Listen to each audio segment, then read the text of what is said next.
मगर एक इम्पॉर्टेंट खबर जो है, जो एक ब्रेकिंग न्यूज़ है हमारे पास जो अभी मौसूल हुई है, वो ये है कि इंडियन क्रिकेट बोर्ड बीसीसीआई को धमकी मिली है थ्रू एन ईमेल। उनको ईमेल में धमकी मिली है, 500 करोड़ का डिमांड की गई है उनसे रैंसम की, और एक गैंगस्टर रवि बिश्नोई है उनको रिलीज़ करने का मुतालबा किया गया है। और साथ ही साथ उनको कहा गया है कि अगर आपने ये ना किया तो अहमदाबाद क्रिकेट स्टेडियम को और इंडियन प्राइम मिनिस्टर वज़ीर आज़म नरेंद्र मोदी को धमाके से उड़ा देंगे। ये बड़ी इंटरेस्टिंग चौधरी साहब ये एक डेवलपमेंट हुई है, ये आप इसको किस तरह देख रहे हैं? वर्ल्ड कप थोड़ा ख़तरे में नहीं लग जाएगा आपको इससे? जी बिल्कुल, पहले ही खतरा था क्योंकि उससे पहले आपको पता है सिक्योरिटी खदशात की वजह से इंग्लैंड का मैच रीशेड्यूल हुआ, पाकिस्तान का श्रीलंका के साथ मैच रीशेड्यूल हुआ, पाकिस्तान और भारत का मैच रीशेड्यूल हुआ, और 5 से 6 मैच रीशेड्यूल हुए हैं वर्ल्ड कप के। और भारत बड़ी मुश्किल में रहा क्योंकि उसको बार बार जो शेड्यूल है उसमें तब्दीली करने के लिए आईसीसी के पास जाना पड़ा। टीमों को ये शेड्यूल जो तब्दील होता है तो आसानी से नहीं कि भारत ने करना है तो जाना हो जाना है, तो इसके लिए टीमों को भी लूप में लेना पड़ता है सबको,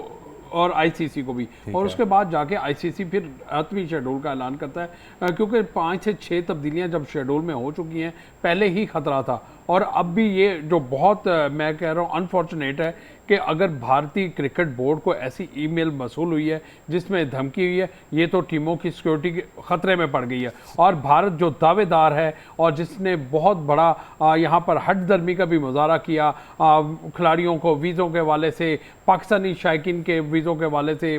मीडिया के हवाले से, वो इसी वजह से ताख़ीर का शिकार कर रहा था, कहीं हम जाके वहाँ पर भारत का असल चेहरा दुनिया को ना दिखा दें। और इसके साथ साथ भारत ने एक और जो दुश्मनी, पाकिस्तान दुश्मनी की में जो वो आखिरी हदों तक पहुंचा हुआ है, उसमें ये किया कि उसने पंजाब की तरफ कोई पाकिस्तान का मैच नहीं रखा, और यही पाकिस्तान के मैच उन्होंने वहाँ पर उन इलाकों में रखे जहाँ पर उनकी ज़्यादा अक्सरियत है, जहाँ पर उनकी फ़ैन फॉलोइंग ज़्यादा है। इसी वजह से अब ये कि, और दूसरी जानिब जैसे ये बहुत बड़ा एक धचका है अगर वर्ल्ड कप को होता है, और ये धमकी अमेज देखें, माजी में जब एथेंस में ओलंपिक्स हुए थे, ये जो लास्ट हुए थे, और उससे पहले बीजिंग ओलंपिक जो हुए थे, वहाँ पर भी दहशतगर्दों ने इसी तरह की वहाँ पर धमकी अमेज वहाँ पर उनको कहा था कि अगर ये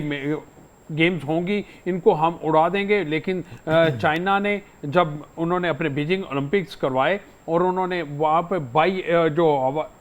फ़ज़ाई निगरानी है उसकी वजह से वो बहुत ज़्यादा टाइट थी और खिलाड़ियों को महदूद रखा गया था विलेज तक। एथेंस में जो ओलंपिक्स हुए वो भी खतरे से दो चार थे। अब ये जो दुश्मन कुव्वतें हैं वो मौके का फ़ायदा उठाती हैं। अब भारत की इनके साथ क्या दुश्मनी है, ये कौन लोग हैं, अब भारत इसका मलबा किस पे डालता है, क्योंकि उनके ही पास वो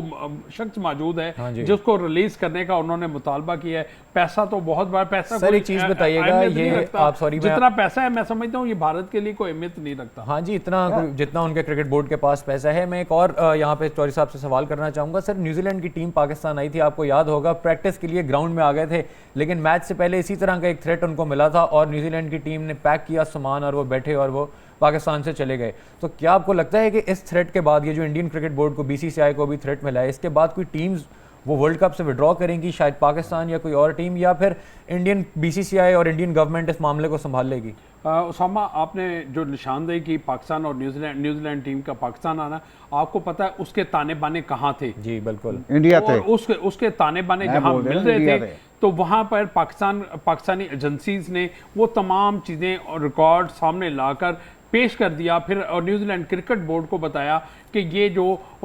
फेक ईमेल डाली गई थी ये सिर्फ और सिर्फ पाकिस्तान क्रिकेट को से दूर रखने की कोशिश की गई थी, क्योंकि अब दुश्मन ममालिक या कुछ लोग ऐसा नहीं चाहते कि पाकिस्तान में इंटरनेशनल क्रिकेट बहाल हो, क्योंकि 2009 में जो पाकिस्तान में इंसिडेंट हुआ था उसमें भी दुश्मन कुव्वतों ने जो पाकिस्तान के साथ किया था वो सबके सामने है। और उसके बाद जैसे आहिस्ता आहिस्ता हमने पाकिस्तान सुपर लीग के जरिए इस मुल्क में इंटरनेशनल क्रिकेट को वापस लेके आए हैं, हमने टीमों को, गैर मुल्की प्लेयर्स यहाँ पर आए, उनका इत्मीनान बढ़ा, फिर आहिस्ता आहिस्ता टीमें आना शुरू हुई। लेकिन दुश्मन कुव्वतों को अब भी किसी तौर पर भी एक आंख नहीं भा रहा पाकिस्तान के पाकिस्तान में इंटरनेशनल क्रिकेट वो किसी ना किसी तरह करते हैं। अगर मैं आपको इसकी एक और मिसाल देता हूँ, जब इंग्लैंड ने पाकिस्तान में आना था तो पाकिस्तान के एक ऐसे शहर बलूचिस्तान में धमाके कराए गए थे ताकि खिलाड़ी पहले ही अपने आप को गैर महफूज समझकर security इनकार मामलात कर जो हैं दें। वो- तो अब ये देखना ये है कि जो प्लेयर्स या जिन ममालिक के